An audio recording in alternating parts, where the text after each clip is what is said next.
আলহামদুলিল্লাহি রব্বিল আলামিন আসসালাতু ওয়াসসালামু আলা সাইয়্যিদিল মুরসালিন আম্মা বা'দু ফাউযু বিল্লাহি মিনাশ শাইতানির রাজীম বিসমিল্লাহির রহমানির রহিম আসসালাতু ওয়াসসালামু আলাইকা ইয়া রাসূলুল্লাহ ওয়া আলা আলিকা ওয়া আসহাবিকা ইয়া হাবিবাল্লাহ আসসালাতু ওয়াসসালামু আলাইকা ইয়া নবিয়াল্লাহ ওয়া আলা আলিকা ওয়া আসহাবিকা ইয়া নূরাল্লাহ। নবী আকরাম সাল্লাল্লাহু তাআলা আলাইহি ওয়াসাল্লামের মাগফিরাত নিশান ফরমান হচ্ছে, কেয়ামতের ময়দানে আমার সবচেয়ে নিকটে ওই ব্যক্তি হবে যে দুনিয়াতে আমার উপর বেশি পরিমাণে দুরূদ শরীফ পাঠ করবে। সল্লু আলাল হাবিব সাল্লাল্লাহু তাআলা আলা মুহাম্মদ সাল্লাল্লাহু তাআলা আলাইহি ওয়াসাল্লাম। মাদানী চ্যানেলের দর্শক শ্রোতা, আলহামদুলিল্লাহ আরও একবার উপস্থিত হয়েছি ধারাবাহিক অনুষ্ঠান কেয়ামতের শত নাম। যে যেখান থেকে আমাদের অনুষ্ঠান দেখছেন, দূরে কিংবা কাছে, সকল দর্শককে জানাই আন্তরিক মোবারকবাদ। কেয়ামতের এই শত নাম অনুষ্ঠানে আমরা এক অনুষ্ঠানে বিভিন্ন নাম নিয়ে আলোচনা করার চেষ্টা করি, কিছু নামের অর্থ আপনাদেরকে জানানোর চেষ্টা করি, আর এই আয়াতে কারিমা বা এই নাম কেন বলা হয়েছে কোরআনে পাকের মধ্যে তাও আপনাদেরকে জানানোর চেষ্টা করি। আজকের অনুষ্ঠানেও আমরা চেষ্টা করছি কিছু নাম নিয়ে আলোচনা করার জন্য ইনশাআল্লাহ তাআলা, যাতে করে আমাদের অন্তরে কেয়ামত সম্পর্কে কিছু ভয় চলে আসে, কেয়ামতের ভয় যেন আমাদের অন্তরে চলে আসে, আর এই ভয় নিয়ে আমরা দুনিয়াতে যেন আল্লাহ তাবারক ওয়া তাআলার ইবাদত করতে পারি। দর্শক শ্রোতা, কিতাবের মধ্যে বলা হয়েছে আর কোরআনে পাকের মধ্যেও এসেছে এই বিষয়টি, কিয়ামতের দিন বহু লোক অন্ধ হয়ে উঠবে। তারা কারা? যাদেরকে অন্ধ করে উঠানো হবে। আর এই অন্ধ কারা হবে, কাদেরকে অন্ধ করে উঠানো হবে কিয়ামতের ময়দানে, এই বিষয়টিও আপনাদের সাথে শেয়ার করব, আপনাদেরকে জানানোর চেষ্টা করব। আর এই যে একটা ঘটনা ঘটে যাবে কিয়ামতের ময়দানে, আমার চোখ আছে দুনিয়াতে, কিন্তু কিয়ামতের ময়দানে আমার চোখ থাকবে না, আমি চোখে দেখব না, আমি দেখতে পাবো না কোনো কিছু। দুনিয়াতে তো চোখ আছে, দুনিয়াতে চোখ দিয়ে সব কিছু দেখি আমি, কিন্তু কিয়ামতের ময়দানে আমার চোখ থাকবে না, আমি অন্ধ হয়ে যাব। একটি ঘটনা না, কেমন একটি ঘটনা ঘটে যাবে সেদিন, যে আমার চোখ আছে কিন্তু আমি চোখ দিয়ে দেখছি না। আর কোরআনে পাকের মধ্যে কিয়ামতের যে নামসমূহ আমরা শুনতে পাই, তার মধ্যে একটি নাম হলো আল ওয়াকিয়া, অর্থাৎ ঘটনার দিন।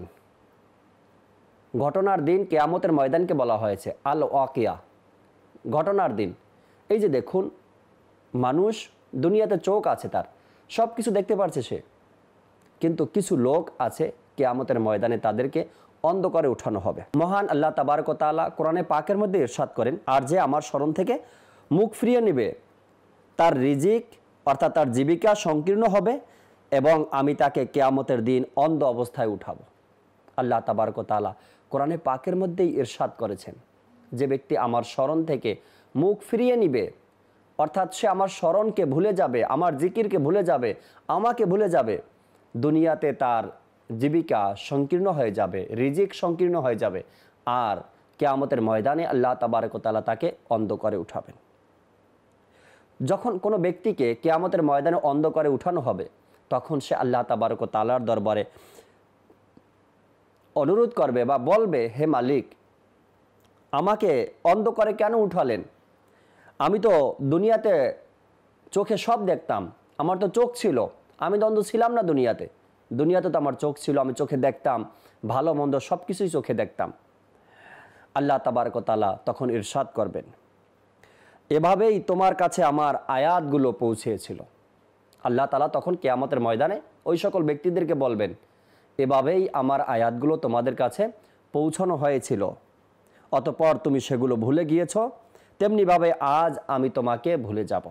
আল্লাহ তাবারক ওয়া তাআলা সেই কিয়ামতের ময়দানে ওই সকল ব্যক্তিদের উত্তর সাথে সাথে দিয়ে দিবেন। যখনই কোনো ব্যক্তিকে কিয়ামতের ময়দানে অন্ধ করে উঠানো হবে, সে চোখে দেখবে না, আর সে আল্লাহ তাবারক ওয়া তাআলাকে প্রশ্ন করবেন, মালিক, সৃষ্টিকর্তা, আজ এই কিয়ামতের ময়দানের মালিক আপনি, আর সকল ক্ষমতার অধিকারী আপনার হাতে।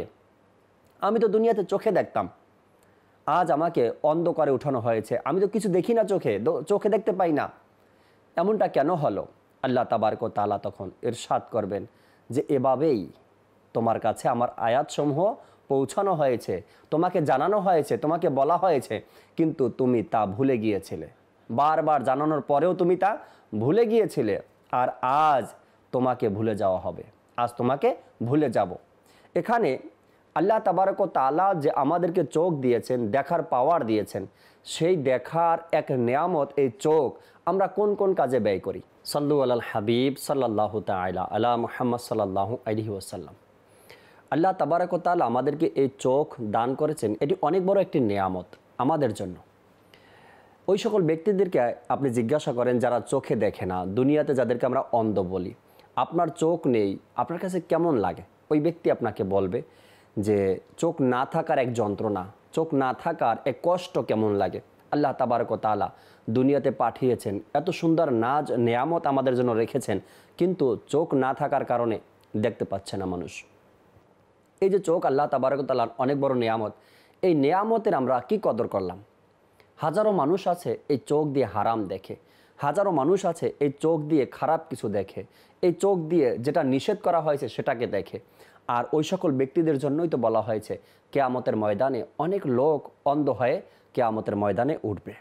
কিয়ামতের দিন প্রত্যেক ব্যক্তিকে নিজ নেতার সাথে উঠানো হবে। এটাও আমরা এই হাদিসে পাক হয়তো বা অনেকবার আমরা শ্রবণ করেছি।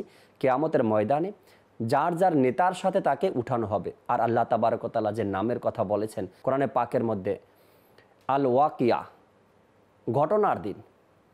আর এটাও বা কেমন ঘটনা ঘটবে যে কিয়ামতের ময়দানে আমাদেরকে নেতার সাথে ডাকা হবে, আমাকে নেতার সাথে উঠতে হবে। যেই নেতাকে আমি অনুসরণ করতাম, যেই নেতাকে আমি মানতাম, যাকে আমি ফলো করতাম, ওই নেতার সাথে আমাকে উঠানো হবে।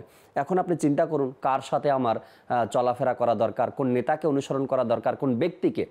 এমন ব্যক্তিকে অনুসরণ তো করছি না আমরা, যাকে অনুসরণ করার কারণে কিয়ামতের ময়দানে তার সাথে উঠতে গিয়ে আমার আখিরাত নষ্ট হয়ে যাবে, আমি জান্নাত পাবো না, আমাকে জাহান্নামে নিক্ষেপ করবে, এমন নেতাকে তো অনুসরণ করছি না। একটু চিন্তা করা দরকার।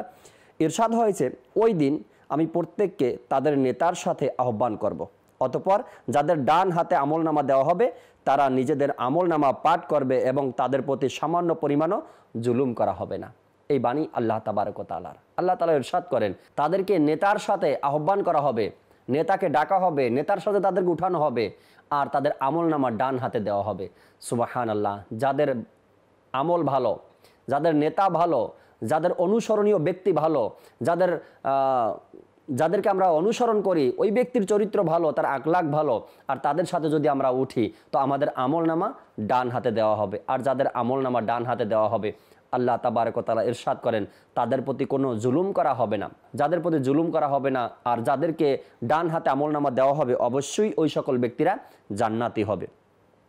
কিয়ামতের দিনকে যেহেতু ঘটনার দিন বলা হয়েছে, কোরআনে পাকের ভাষায় ঘটনার দিন বলা হয়েছে, কেননা বিভিন্ন ধরনের ঘটনা ঘটবে কিয়ামতের ময়দানে, সেগুলো মানুষ দেখবে, আর দেখার পরে তারা তখন অনুশোচনা করবে আর আল্লাহ তাআলার দরবারে বলবেন, আল্লাহ এখন আমাদের বিশ্বাস হয়েছে, আমরা এখন স্বচক্ষে দেখতে পেরেছি এত ক্ষমতা, এত নিয়ম কানুন, এত সুন্দর এক আঞ্জাম, এত সুন্দর এক আয়োজন, আমরা তো আগে বিশ্বাস করতাম না, কিয়ামতকে বিশ্বাস করতাম না, কিয়ামতের এই আয়োজনকে বিশ্বাস করতাম না, এখন তো বিশ্বাস হয়েছে, আমাদেরকে দ্বিতীয়বার পৃথিবীতে পাঠান, আমরা আবার সেখান থেকে কিছু ভালো কাজ করে আবার ফিরে আসব।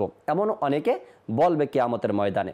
কিয়ামতের ময়দান সম্পর্কে তিরমিজি শরীফের মধ্যে একটি হাদিসে মোবারকা এসেছে, কিয়ামতের দিন মুক্তিপ্রাপ্ত ব্যক্তিদের দৈর্ঘ্য হবে 8 গজ। যারা মুক্তি পেয়ে যাবে, যাদেরকে মুক্তি করে দেওয়া হবে, তাদের দৈর্ঘ্য হবে 8 গজ, চেহারা হবে উজ্জ্বল এবং মাথায় মুক্তার টুপি পরানো হবে। সুবহানাল্লাহ। যে সকল ব্যক্তিরা কিয়ামতের ময়দানে নাজাত পেয়ে যাবে, যারা মুক্তি পেয়ে যাবে, যাদেরকে মাফ করে দেওয়া হবে, তাদের ব্যাপারে এসেছে তাদের দৈর্ঘ্য হবে 8 ফুট আর তাদের চেহারা হবে উজ্জ্বল। তাদের চেহারা কিন্তু কালো হবে না, তাদের চেহারা অন্ধকার হবে না, আর তারা অন্ধকার থাকবে না, অর্থাৎ তারা অন্ধ হবে না, তাদের চেহারা থাকবে উজ্জ্বল। আর কিছু মানুষের কথা আমরা শুনলাম, কিছু মানুষদেরকে কিয়ামতের ময়দানে কি করা হবে? অন্ধকারে উঠানো হবে। আর এই সকল ব্যক্তিদেরকে বলা হয়েছে তাদের চেহারা উজ্জ্বল থাকবে আর মাথায় মুক্তার টুপি পরানো হবে। অতঃপর সে বন্ধুদের কাছে যাবে, তারা তাকে দূর থেকে দেখবে। পক্ষান্তরে কাফিরদের অবস্থা হবে করুণ, তাদের বাম হাতে আমলনামা দেয়া হবে এবং মাথায় আগুনের টুপি পরানো হবে। এই হাদিসে মোবারকাটি তিরমিজি শরীফের মধ্যে রয়েছে। আমরা হয়তো বারবার শ্রবণ করি যে দুনিয়াতে যাদের আমল ভালো, তাদের হিসাব নিকাশ, তাদের কিয়ামতের ময়দানের পথ চলা সহজ হয়ে যাবে, তাদের হিসাব নিকাশ তাড়াতাড়ি শেষ হয়ে যাবে, তারা খুব সহজেই জান্নাতে চলে যাবে। আর যারা দুনিয়াতে খারাপ কাজের মধ্যে লিপ্ত, হারাম কাজ করতো, হারাম খেত, হারাম দেখতো, চোখের হক আদায় করতো না, আল্লাহ তাআলার এই এক নিয়ামতের শুকরিয়া আদায় করতো না, খারাপ কিছু দেখতো, তখন তাদেরকে কিয়ামতের ময়দানে অন্ধ করা হবে, তাদের চেহারা কালো হয়ে যাবে। কিয়ামতের ময়দানে কিন্তু আরেকটি নাম হবে, ওই নামকে বলা হয়েছে চেহারা কালো হওয়ার দিন। অর্থাৎ অনেক মানুষকে আল্লাহ তাবারক ওয়া তাআলা কিয়ামতের ময়দানে উঠাবেন, তাদের চেহারা কালো থাকবে। আজকে তো উজ্জ্বল চেহারার কথা শুনলাম। আল্লাহ তাবারক ওয়া তাআলা অনেক মানুষকে কিয়ামতের ময়দানে ডান হাতে আমলনামা দিবেন, তাদের চেহারা উজ্জ্বল হবে, আর তাদের উপরে জুলুম করা হবে না। কিয়ামতের বর্ণনা দিতে গিয়ে নবী আকরাম সাল্লাল্লাহু তাআলা আলাইহি ওয়াসাল্লাম ইরশাদ করেন, কিয়ামতের দিন মানব মণ্ডলীকে লাল শ্বেত মিশ্রিত এমন এক সমতল ভূমিতে একত্রিত করা হবে যেন তা পরিচ্ছন্ন আটার রুটির মতো। ওই জমিনে কারো বাড়িঘর বা অন্য কিছুর চিহ্ন থাকবে না। আর এটি রয়েছে বুখারী শরীফের মধ্যে। কিয়ামতের ময়দানের ভূমি সম্পর্কে কোরআনে পাকের মধ্যে এসেছে, আল্লাহ তাবারক ওয়া তাআলা এখানে বলেছেন, বিচার দিবসে আল্লাহ জমিনকে এমন সমতল মসৃণ সুদর ময়দানে পরিণত করবেন যে তুমি তাতে কোনো বক্রতা ও উচ্চতা দেখতে পাবে না। একটু সুপারিশের জন্য মানুষ যখন কিয়ামতের ময়দানে উঠবে, তাদেরকে একত্রিত করা হবে, মানুষ একত্রিত হবে, যখন বিচার কার্য শুরু হয়ে যাবে, এর পূর্বে আল্লাহ তাবারক ওয়া তাআলা ফেরেশতাদেরকে জিজ্ঞাসা করবে, সব মানুষ কি চলে এসেছে? ফেরেশতারা বলবো, হ্যাঁ। আদম আলাইহিস সালাতু ওয়াস সালাম কোথায়? এই দিকে দাঁড়িয়ে আছে। এরপরে শীষ আলাইহিস সালাতু ওয়াস সালাম কোথায়? এদিকে দাঁড়িয়ে আছে। এভাবে করে এক একজন নবীকে জিজ্ঞাসা করবেন, নবীরা কোথায়? সবাই দাঁড়িয়ে আছে। সাধারণ মানুষ কোথায়? তারাও দাঁড়িয়ে আছে। পৃথিবীতে যারা রাজত্ব চালিয়েছে তারা কোথায়? তারাও দাঁড়িয়ে আছে। সবার শেষে আল্লাহ তাবারক ওয়া তাআলা নবী আকরাম সাল্লাল্লাহু তাআলা আলাইহি ওয়াসাল্লামকে আসার আদেশ দিবেন, যে নবী আকরাম সাল্লাল্লাহু আলাইহি সাল্লাম, আমার হাবিব কোথায়? নবী আকরাম সাল্লাল্লাহু আলাইহি সাল্লাম তখন কিয়ামতের ময়দানে আগমন করবেন শান শওকতের সাথে।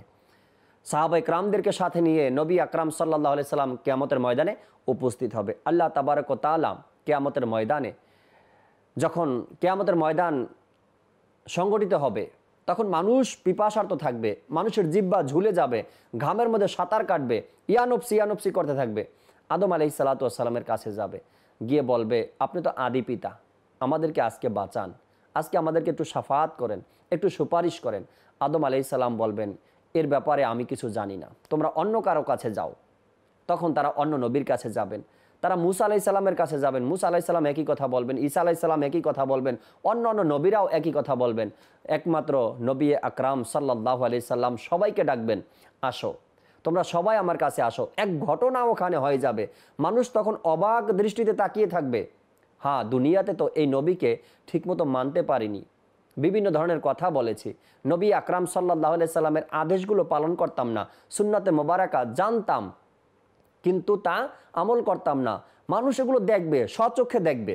আজ মাদানী চ্যানেল আপনাদেরকে দাওয়াত দিচ্ছে, আজ মোবাইলিকে দাওয়াত ইসলামী আপনাদেরকে দাওয়াত দিচ্ছে, সুন্নতের উপর আমল করুন। হ্যাঁ, নবী পাক সাল্লাল্লাহু আলাইহি সাল্লামের এই সুন্নতগুলো মেনে চলুন। আজকে তো দাওয়াত দিচ্ছে, কিয়ামতের ময়দানে দেখবেন ওই আমলের জন্যই নবী আকরাম সাল্লাল্লাহু আলাইহি সাল্লামের কাছে যাও আমাদের জন্য লজ্জা হয়ে যাবে। কেননা দুনিয়াতে শুনছি, বারবার শুনেছি, এই আমল করো, এই ফজিলত রয়েছে, এই আমলের আদেশ এসেছে, কিন্তু আমরা আমল করতাম না। নবী আকরাম সাল্লাল্লাহু আলাইহি সাল্লাম কিয়ামতের ময়দানে সবাইকে ডাকবে, আসো আমার কাছে আসো, আমি তোমাদের জন্য সুপারিশ করব।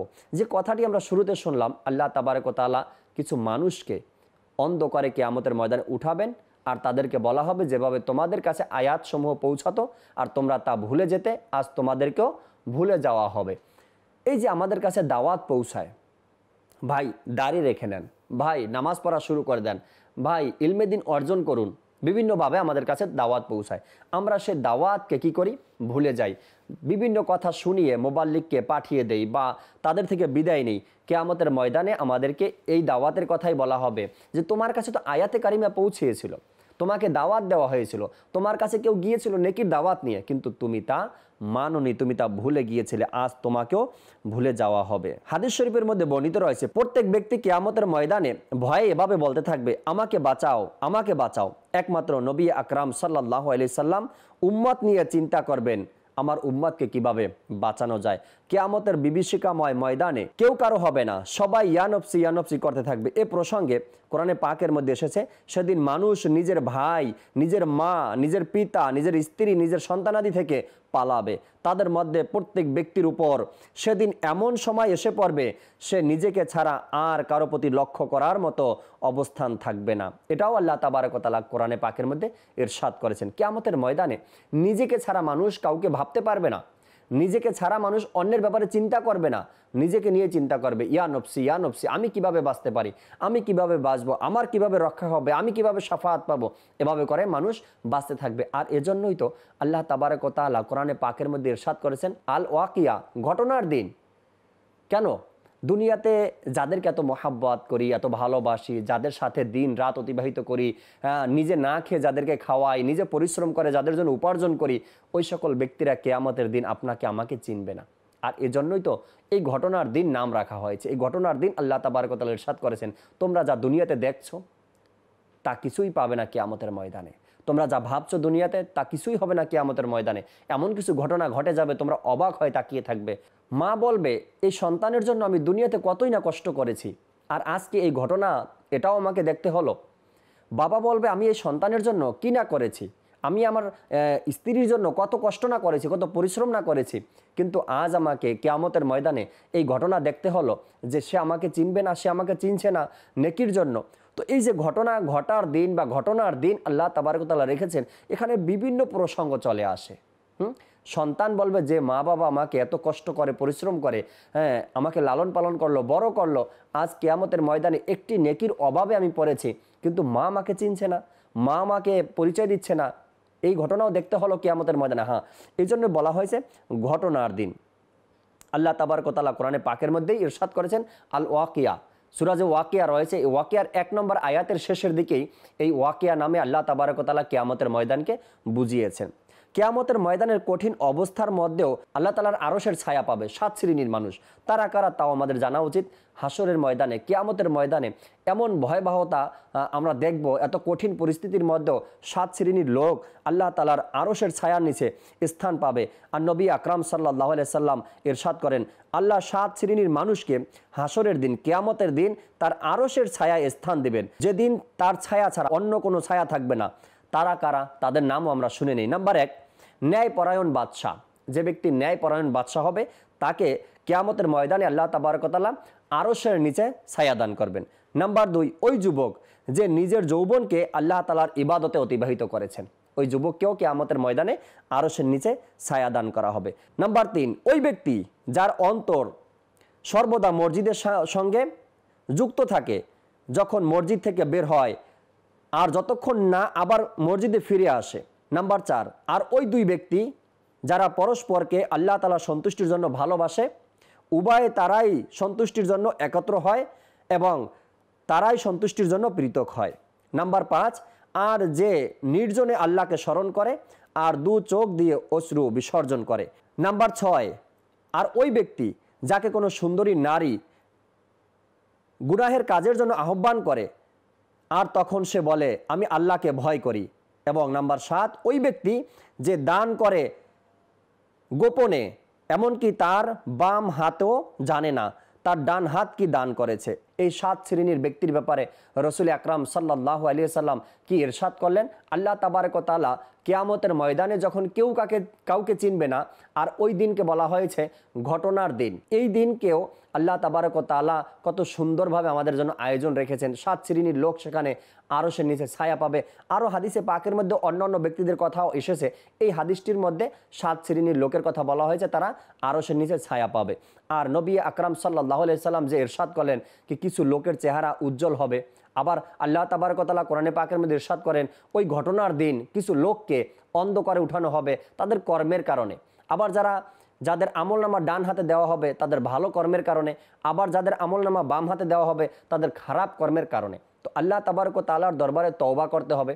আর কিয়ামতের ময়দানের এই ভয়াবহতা থেকে আমাদেরকে বাঁচার জন্য দুনিয়াতে ভালো কিছু করতে হবে, নেক আমল করতে হবে, ভালো ইবাদত করতে হবে, মানুষকে সহযোগিতা করা বা দিনের কাজ করা বা নেকির দাওয়াত দেওয়া। যখনই কোনো দাওয়াত আমার কাছে আসে দিন সম্পর্কে, সেগুলোকে গ্রহণ করে নেওয়া, আমলে পরিণত করা। তবে ইনশাআল্লাহ তাআলা কিয়ামতের ময়দান যে আল্লাহ তাআলা ইরশাদ করেছেন ঘটনার দিন, বিভিন্ন ধরনের ঘটনা থেকে সেদিন নিজেকে রক্ষা করে হয়তোবা আমরা নাজাত পেতে পারি। আল্লাহ তাবারক ওয়া তাআলা সে তৌফিক আমাদেরকে দান করুক। আমিন বিজাহিন নবিল আমিন সাল্লাল্লাহু তাআলা আলাইহি ওয়াসাল্লাম। আগামী পর্বে আবার ইনশাআল্লাহ তাআলা আমরা কিয়ামতের শত নাম এই অনুষ্ঠানে নতুন কিছু নাম নিয়ে আলোচনা করার চেষ্টা করব ইনশাআল্লাহ তাআলা। ততক্ষণ মাদানী চ্যানেলের সাথেই থাকুন। সাল্লু আলাল হাবিব সাল্লাল্লাহু তাআলা আলা মুহাম্মদ সাল্লাল্লাহু তাআলা আলাইহি ওয়াসাল্লাম।